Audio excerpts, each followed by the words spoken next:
Tariff पर Trump और Musk में तनाव। बहुत बड़ी खबर है, मस्क ने टैरिफ हटाने का सुझाव दिया है। मस्क जो कि ट्रंप के बहुत खास माने जाते हैं, वो भी अब इस पर सहमत नहीं है ट्रंप से। टैरिफ नीति पर मस्क ने भी सवाल उठाए हैं, ये एक रिपोर्ट कह रही है। जिस बात का गौरव आपने जिक्र किया उसको इस लिहाज से समझना जरूरी है क्योंकि टैरिफ से कैसे ट्रंप की कंपनीज पर असर पड़ रहा है और आपको बता दें कैसे उनका मुनाफा घट रहा है। ये एलॉन मस्क की कंपनीज पर कैसे इसका असर पड़ रहा है उस लिहाज से समझाना चाहूंगी, क्योंकि यही सबसे बड़ा रीजन है कि अब यहां पर मस्क खफा नजर आ रहे हैं इसी ट्रंप टैरिफ को लेते हुए। टेस्ला की बात सबसे पहले, 10.7% तक शेयर घटे हैं और 61.58 लाख करोड़ का नुकसान तक हुआ है। चीन में टेस्ला कारें महंगी हो सकती हैं। अब स्पेसएक्स की बात यहां पर करना इसलिए भी जरूरी है क्योंकि कनाडा ने 557.6 करोड़ का ठेका रद्द कर दिया है और रॉकेट लॉन्च कॉस्ट भी बढ़ेगी, ग्राहकों की संख्या घटेगी। तीसरी और महत्वपूर्ण बात स्टारलिंक को लेकर यहां करनी जरूरी है क्योंकि अलग अलग देशों में ऑपरेशन की अनुमति नहीं मिलेगी और साथ ही डिश टर्मिनल महंगे भी हो जाएंगे। हालांकि यहां पर यामिनी मैम सवाल उस लिहाज से भी आपसे कर रही हूं क्योंकि यहां जिस तरीके से यामिनी मैम सवाल आपसे कर रही हूं क्योंकि अब मस्क और उनकी कंपनीज को जिस तरीके से ट्रंप के इस फैसले से खतरा हो रहा है या घाटा हो रहा है, वो कहीं ना कहीं यही एक सबसे बड़ी वजह है कि असहमत है ट्रंप की इसी पॉलिसी और इसी फैसलों को लेकर। यामिनी मैम जी देखिए, असहमति जो है कोई भी या डिफरेंस ऑफ ओपिनियन किसी भी समय किसी के भी बीच में हो सकता है और उसमें ये ज़रूरी है देखना कि जो लीडरशिप है वो किस तरीके से आगे नेशन को लेके जाना चाहती है और उसमें जो स्पेसिफिक अगर किसी इंडस्ट्री को इफ़ेक्ट हो रहा है या किसी व्यक्ति को इफ़ेक्ट हो रहा है तो उसे जो है कम रखा जाएगा, नेशन को पहले रखा जाएगा। तो मेरे ख्याल से जो लीडरशिप है और जो अमेरिका चाहता है वो ही पहले रखा जाएगा। बिल्कुल मैम, जो अमेरिका चाहता है वही पहले रखा जाएगा और एज अ ट्रंप की ये जिम्मेदारी भी है कि as a president, as a leader वो पूरे देश की सोचे, ना कि किसी इंडिविजुअल की सोचे। लेकिन ट्रंप के एक और करीबी हैं, उनकी भी एक अपील आई है, वो भी देख लेते हैं। ट्रंप के करीबी बिल एकमैन की अपील आई है, वो भी कह रहे हैं कि टैरिफ अभियान को रोका जाए, दुनिया की अर्थव्यवस्था ध्वस्त हो जाएगी, ये बिल एकमैन कह रहे हैं। और बिल एकमैन वहां के जाने माने हेज फंड मैनेजर हैं, अमेरिका के अरबपति निवेशक हैं बिल एकमैन, और उनका भी ये कहना है कि दुनिया की अर्थव्यवस्था ध्वस्त हो जाएगी। ये टैरिफ का जो ये मूवमेंट ट्रंप ने शुरू किया है, इसको रोकना चाहिए।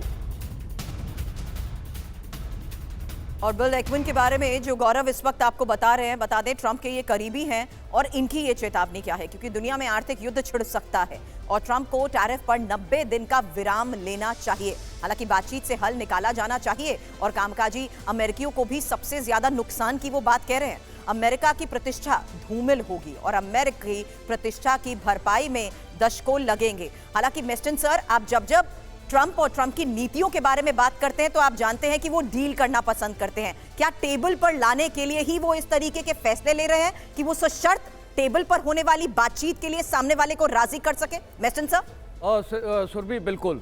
देखिए, प्रेसिडेंट ट्रंप का, जैसे मैंने पहले भी बोला, उनका एक ही एम है, ये है सारी चीन के खिलाफ। बाकी कंट्रीज के साथ उनके स्टेटमेंट सुनिए, वो बार बार बोल रहे हैं कि मेरे को कॉल्स आ रहे हैं। बाकी कंट्रीज को उन्होंने टाइम दिया है, प्रेशर लगाया है कि डील्स हो, नेगोशिएशन हो। कल ईयू ने भी बोला कि हम नेगोशिएशन करेंगे। एक उदाहरण के तौर पे आप देखिए भारत को, हमारी टॉक्स चल रही हैं, हमारे पीयूष गोयल साहब कितनी बार वहाँ गए हैं, बातचीत हो रही है और आप देखिएगा इस ऑटम तक बाइलेटरल ट्रेड एग्रीमेंट साइन हो जाएगा। कहने का मतलब है टारगेट चीन बाकी कंट्रीज के साथ रिजॉल्व होगा।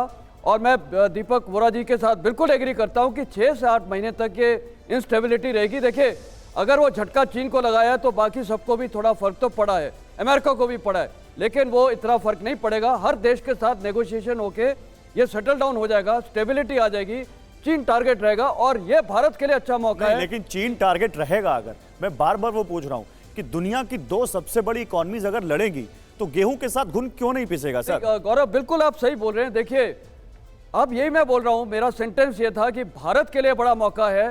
भारत को आज अमेरिका के साथ अलाइन होना चाहिए, खासकर इकोनॉमिक स्थिति में।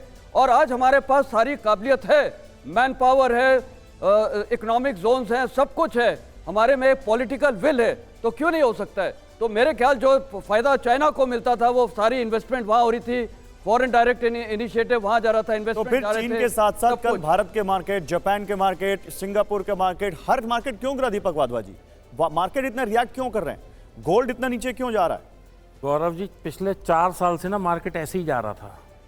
कोई ना कोई ट्रिगर चाहिए होता है वो मार्केट तो ट्रिगर पहले भी अक्टूबर से ही सेल ऑफ हो रहा था, अक्टूबर से ही ट्रिगर आ रहे हैं मार्केट्स में, लेकिन अक्टूबर से ही। एशियन मार्केट्स में तो नहीं हो रहा था सर।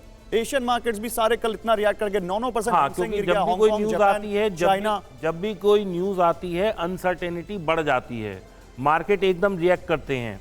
उसके बाद मार्केट में अटकलें लगाई जाती हैं, पॉलिटिकल बयानबाजी होती है, इंडिया अपना स्टैंड रखेगा, चाइना अपना रखेगा, जापान अपना रखेगा, सिंगापुर अपना रखेगा, EU अपना रखेगा। फिर इंटरप्रिटेशंस आते हैं कि अगर ट्रंप ने ये कहा है तो उसका इंटरप्रिटेशन हमारी कंट्री के लिए क्या है, तो वो आते आते 2-3 दिन लग जाते हैं। तो कल मार्केट एकदम फॉल हुए, आज मार्केट ने उसको कहा ठीक है। Secondly, markets are always forward looking.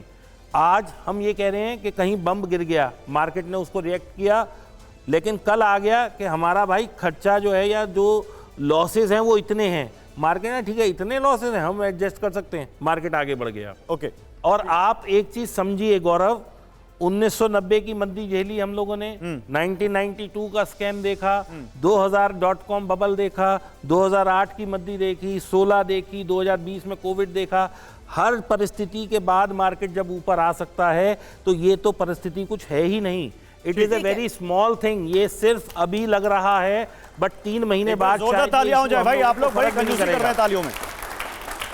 May I add something? बिल्कुल। मैं सिर्फ इतना आपको बताना चाहता हूं, गाना है डरने की क्या बात है, ये तो बस शुरुआत है, बस अभी तो पार्टी। Thank you.